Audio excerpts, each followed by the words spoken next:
اعوذ باللہ من الشیطان الرجیم، بسم اللہ الرحمن الرحیم۔ نشست نمبر 56۔ ہم نے پچھلی نشست میں عید الفطر کا احاطہ کر لیا تھا، مگر ہم نے غزوہ بدر کو مؤخر کر دیا تھا، کیونکہ یہ بذات خود ایک طویل مضمون ہے اور تاریخ اسلام کا سب سے بڑا واقعہ بھی۔ آئیے اب آگے بڑھتے ہیں۔ غزوہ بدر کے سلسلے میں مورخین کو اشکال ہوا کہ مسلمان اس قافلے کو لوٹنا چاہتے تھے جو کہ شام سے آ رہا تھا اور جس کا سربراہ ابو سفیان بن حرب تھا، مگر یہ حقیقت نہیں ہے، اور اس کو ثابت کرنے کے لیے میں پہلے حضور صلی اللہ علیہ وسلم کا وہ ارشاد گرامی پیش کرنا چاہوں گا جس میں صحابہ کرام کو اس غزوے کی تیاری کا حکم دیا ہے۔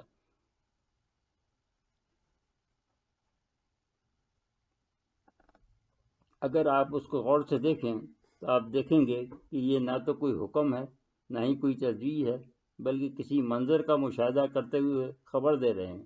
اگر اس کا مفہوم اس طرح سمجھا جائے کہ آپ میلوں کے فاصلے پر آتا ہوا ایک قافلہ ملاحظہ فرما رہے ہیں اور اس پر تبصرہ فرماتے ہوئے فرما رہے ہیں کہ یہ قریش کا ایک قافلہ ہے جس میں مال ہے، تیاری شروع کرو، ممکن ہے اللہ تعالیٰ تمہیں انفاق سے نوازے۔ یہی وجہ ہے کچھ لوگوں نے فوراً تیاری شروع کر دی اور کچھ نے تساہل برتا، ورنہ بصورت دیگر سب لوگ فوراً ہتھیار اٹھا کر چل پڑتے، جو کہ ان کا وتیرہ تھا کہ وہ نبی کی ایک آواز پر لبیک کہتے تھے۔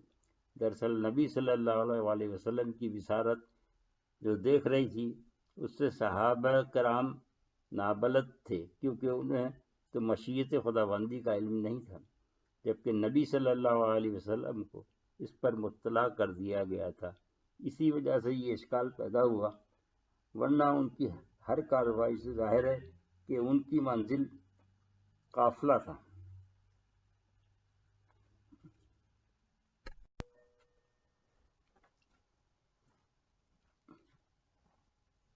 قافلہ نہیں بلکہ کچھ اور تھی، ورنہ ایک 40 آدمیوں کے قافلے کو دبوچنا اور قبضے میں کر لینا کیا مشکل تھا۔ آخری لفظ انفال اس کی شروع سے ہی غبازی کر رہا تھا۔ انفال جبھی شرکا میں تقسیم ہوتا ہے جب وہ جنگ لڑی جائے، ورنہ جیسا کہ آپ کے آگے تاریخ میں پڑھیں گے کہ اگر بغیر لڑے جو مال غنیمت ہاتھ آئے وہ تقسیم نہیں ہوتا بلکہ ریاست کی ملکیت ہوتا۔ لیکن یہاں حضور بانٹنے کی خوشخبری حاضرین کو دے رہے تھے، جو اس دلیل پر مزید ساد ہے۔ اگر قافلہ مقصود ہوتا تو ایک مرحلے پر اتنا قریب تھا کہ اس کے لیے پانی سپلائی کرنے والے 2 آدمیوں تک کو صحابہ کرام پکڑ لائے تھے، لہذا یہ مشکل نہ تھا کہ کسی امداد کے آنے سے پہلے ہی اس کا قصہ ہی تمام کر دیا جاتا۔ اس لیے قافلے کا بچ نکلنا اتفاقی امر نہیں تھا بلکہ امر ربی تھا۔ دراصل یہاں 2 منصوبے کام کر رہے تھے، ایک تو شیطان کا منصوبہ تھا جس کا کہ اعلی کار ابو جہل تھا، دوسرا اللہ جل شانہ کا منصوبہ تھا۔ ابو جہل اس غلط فہمی سے فائدہ اٹھانے کے چکر میں تھا جو عبداللہ بن حجش کی کارروائی کی بنا پر پیدا ہوئی تھی کہ یہ لوگ ماہ حرام کا احترام کیے بغیر اس قافلے کو بھی لوٹ لیں گے، لہذا وہ پہلے ہی سے اس بہانے مدینے پر حملہ کرنے کے لیے پڑ توڑ رہا تھا۔ لیکن بعض لوگ اس کی راہ میں حائل تھے، جس میں اخنس بن شریک جو کہ بنی زہرہ کا حلیف تھا، اور طالب بن ابی طالب اور دوسرے ہاشمی بھی تھے جو کہ اپنے ہی خون سے جنگ نہیں کرنا چاہتے تھے۔ ادھر قافلے والوں نے بھی اپنے جاسوس چھوڑے ہوئے تھے اور وہ پل پل کی خبر پہنچا رہے تھے، لہذا حضور کا مدینہ چھوڑنا اور تیاری بھی ان کے علم میں تھی، اور یہ مشیت الہی تھی۔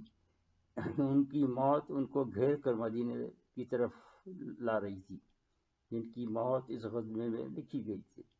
لہذا جب امیر قافلہ ابو سفیان کو یہ خبر ملی تو اس نے زمزم غفاری کو فوراً کچھ باضابطہ پیغام دے کر مکہ کی طرف دوڑایا کہ محمد صلی اللہ علیہ وسلم قافلے کو آڑے آ چکے ہیں، لہذا تم قافلے کو بچانے کے لیے نکلو۔ ادھر حضور صلی اللہ علیہ وسلم کی پھوپھی بھی عاتقہ بن عبد المطلب نے خواب دیکھا کہ ایک سوار جو اونٹ پر آیا اور وادی بتا میں کھڑا ہو گیا اور پھر نہایت ہی بلند آواز سے چلایا، سناؤ آئے بے وفاؤں سنو، لڑنے کی جگہ سے 3 دن کے اندر جنگ کے لیے نکل چلو۔ لوگ اس کے چاروں طرف جمع ہو گئے اور پھر وہ شخص مسجد میں داخل ہوا، لوگوں کو جنب غفیر اس کے ساتھ تھا۔ پھر اس نے وہی الفاظ دہرائے اور پھر سوار ابو قبیس پہ نمودار ہوا، اسی طرح چلایا۔ پھر اس نے ایک چٹان لی، اسے لڑکا دیا جو ٹکڑے ٹکڑے ہو گئی۔ مکہ کے گھروں میں سے کوئی گھر ایسا نہ بچا جس میں اس کا کوئی ٹکڑا نہ گرا ہو۔ لہذا انہوں نے صبح اٹھتے ہی اپنے بھائی حضرت عباس رضی اللہ تعالیٰ عنہ کو بلا بھیجا اور اپنا خواب بیان کیا۔ حضرت عباس نے فرمایا، واللہ یہ تو بہت ہی اہم خواب ہے، مگر دیکھ تو اسے چھپا اور کسی سے کہنا نہیں۔ جب عباس باہر نکلے تو دروازے پہ ان کے دوست ولید بن عتبہ مل گئے اور صبح بہن کے یہاں آنے کی وجہ پوچھی۔ لہذا انہیں پورا ماجرا بیان کرنا پڑا، لیکن کسی کو نہ بتانے کی تاکید کی، مگر ان سے برداشت نہ ہوا۔ انہوں نے پھر یہی بات اپنے والد عتبہ کو بتا دی اور اس طرح یہ خبر پورے مکہ میں پھیل گئی۔ اور جب عباس حرم میں طواف کرنے گئے تو ابو جہل قریش کے ایک مجمع میں بیٹھا ہوا تھا، اسی خواب کا چرچا کر رہا تھا۔ اس نے عباس کو آواز دی کہ ابو الفضل، تب آپ سے فارغ ہو کر ذرا میرے پاس آنا۔ وہ جب واپس آئے تو کہنے لگا، اے عبد المطلب، اے بنی عبد المطلب، تم میں یہ نبویہ کب سے پیدا ہو گئی؟ انہوں نے پوچھا کیا بات ہے؟ انہوں نے کہا اجی وہی خواب والی بات جو عاتکہ نے دیکھا ہے۔ انہوں نے پوچھا کہ آخر اس نے کیا دیکھا ہے؟ تو وہ بولا، اے بنی عبد المطلب، کیا تم میں یہ بات کافی نہ تھی کہ تمہارے مردوں میں ایک نبی صلی اللہ علیہ وسلم پیدا ہو گیا؟ اب تو تمہارے یہاں کی عورتیں بھی نبوت کا دعویٰ کرنے لگی ہیں کہ 3 روز کے اندر جنگ کے لیے جانے کے لیے کہا ہے۔ ہم بھی 3 دن تک انتظار کرتے ہیں جو وہ کہہ رہے ہیں۔ اگر ایسا نہ ہوا تو ہم تمہارے متعلق ایک نوشتہ تحریر کر کے حرم میں آویزہ کر دیں گے کہ تم لوگ حرم والوں میں سب جھوٹے ہو۔ مگر انہوں نے اس وقت اس کا کوئی جواب نہ دیا اور گھر چلے آئے۔ لیکن جب عبد المطلب کی خواتین نے سنا تو ہر ایک نے ایک ہی سوال عباس سے کیا کہ تم نے یہ کیسے گوارا کر لیا کہ وہ خبیث تمہارے مردوں پہ نکتہ چینی کرتے کرتے عورتوں تک پہنچ گیا؟ ہم نے تعرض نہیں کیا۔ انہوں نے خواتین کو تسلی دی کہ میں نے اس کو کوئی جواب نہیں دیا، لیکن میں تمہاری طرف سے اس کا پورا تدارک کروں گا۔ لیکن عاتکہ کے خواب کے تیسرے دن جب وہ غصے میں بھرے ہوئے حرم شریف میں داخل ہوئے تو ان سب آنکھیں ملائے بغیر وہ طرح دے کر نکل گیا۔ حضرت عباس فرماتے ہیں کہ اس کی وجہ مجھے بعد میں معلوم ہوئی کہ اس نے وہ بات سن لی تھی جو میں نے نہیں سنی، یعنی زمزم غفاری کی آواز جو بطن وادی میں اپنا اونٹ ٹھہرائے ہوئے چیخ رہا تھا کہ فریاد فریاد۔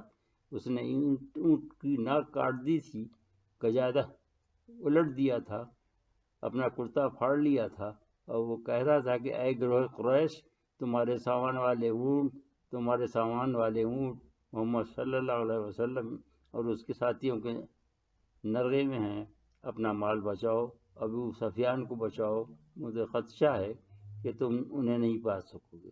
اس آواز نے مجھ کو اور ابو جہل کو بھیڑنے سے روک دیا اور تمام قریش عجلت میں جنگ کی تیاری کرنے لگے اور کہنے لگے کہ کیا محمد صلی اللہ علیہ وسلم اور اس کے ساتھی اس کو بھی ابن اسلمی کا قافلہ سمجھے ہوئے ہیں؟ واللہ انہیں بہت جلد معلوم ہو جائے گا ایسا نہیں ہے۔ اب ان میں 2 ٹولیاں ہو گئیں، کچھ تو فوراً نکل کھڑے ہوئے، کچھ دوسروں کو اپنے بجائے مارنے لگے۔ قریش سب کے سب اسی چکر میں آ گئے، سوائے ابو لہب کے جو رہ جانے والوں میں سے تھا، کیونکہ اس نے اپنی جگہ العاص بن ہشام کو بھیج دیا، کیونکہ وہ اس سے 4000 درہم مانگتا تھا جو اس نے معاف کر دیے، اور ابو لہب کی جگہ العاص چلا گیا۔ ابن اسحاق رحمہ اللہ تعالیٰ راوی ہیں کہ امیہ بن خلف نے بھی گھر ہی بیٹھے رہنے کا فیصلہ کیا تھا۔